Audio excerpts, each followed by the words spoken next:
All right, let's dive straight into this explainer, right into the suffocating, sudden death tension of the round of 32.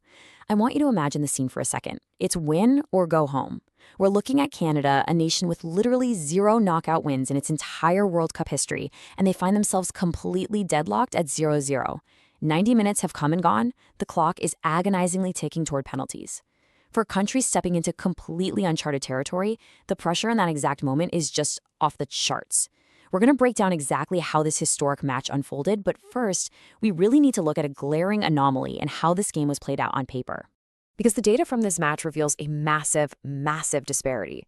Canada sat at a very healthy 1.32 expected goals, compared to South Africa's near non-existent 0.13. I mean, on paper, this is absolute statistical dominance, right? One team is clearly generating the dangerous chances, while the other is barely even threatening the net. So the big question we need to uncover today is, how does a game so incredibly lopsided in offensive threat take 92 agonizing minutes to actually win? Well, to answer that, we have to look past the pitch for a minute and examine the bizarre road Canada took just to get to this stadium. Let's look at Section 1, a knockout game like no other. Before we analyze the climax of the match itself, let's hit rewind. To truly grasp the stakes and the psychology of this Canadian team, we have to understand the genuinely bizarre geographical context surrounding this matchup. Going into this game, we have this really strange contradiction. Canada is a co-host nation for this tournament. Yet the reality of this match? They were forced to play in Los Angeles. It all comes down to that bitter 2-1 group stage loss to Switzerland in the Group B finale. If Canada had managed even just a draw in that match, they would have stayed right inside their own country for the round of 16. Instead, that loss forced Canada to make unwanted history as the very first host team ever forced out of its own borders for a knockout game. That alone tells you just how utterly unpredictable this tournament has been. But, as jarring as that location shift was, the biggest storyline of the day wasn't where the match was played, it was who was walking onto the pitch. Which brings us to Section 2. Alphonso Davies returns.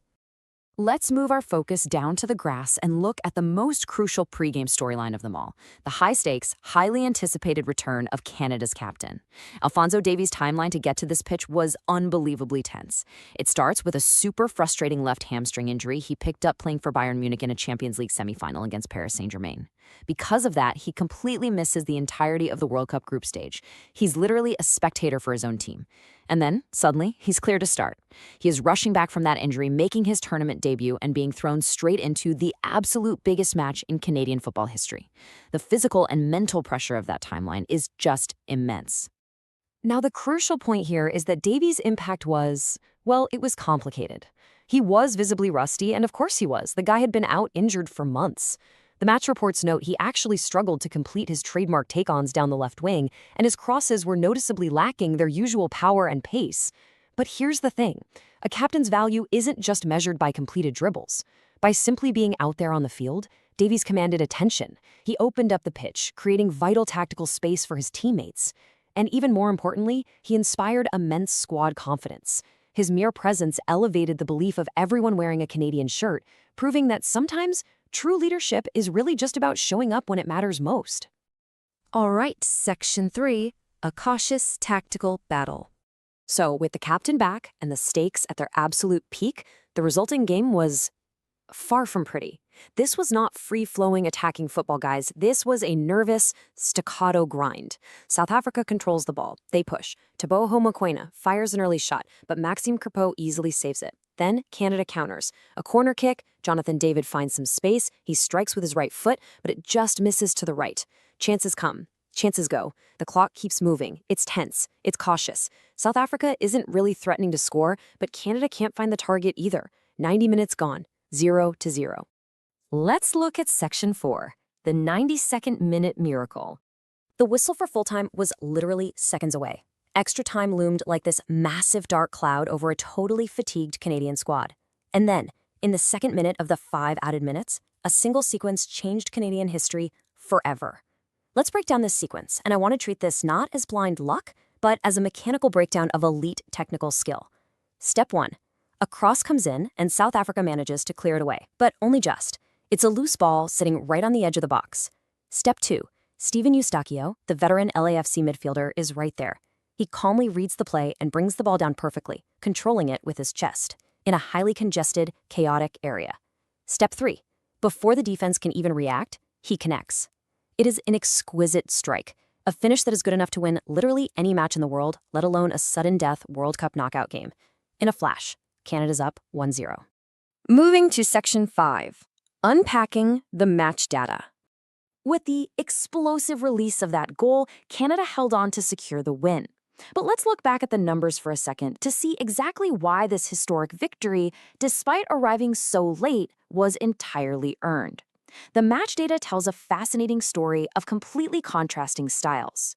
Notice that South Africa actually held the majority of possession at 58%, but Canada outshot them 12 to almost nothing dangerous. What this tells us is that South Africa had the ball, yeah, but they generated almost zero quality in the final third. Their crosses were routinely and comfortably claimed by Crepeau. Canada, on the other hand, with only 42% possession, controlled the actual quality of the game.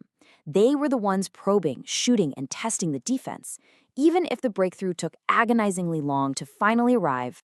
9. Seriously, just 9. The staggering number represents South Africa's total touches inside Canada's penalty box for the entire match. It perfectly reinforces the absolute defensive dominance that paved the way for this win.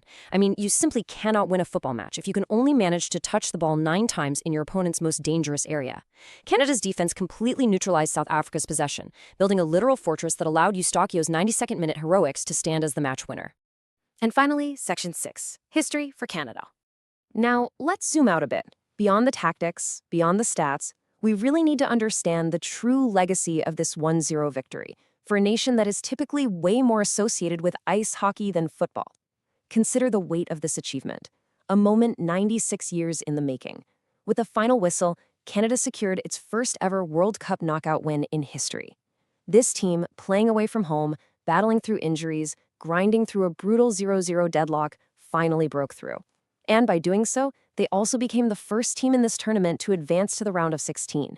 It is an absolutely unprecedented milestone for Canadian sports, cementing a legacy that will be talked about for generations.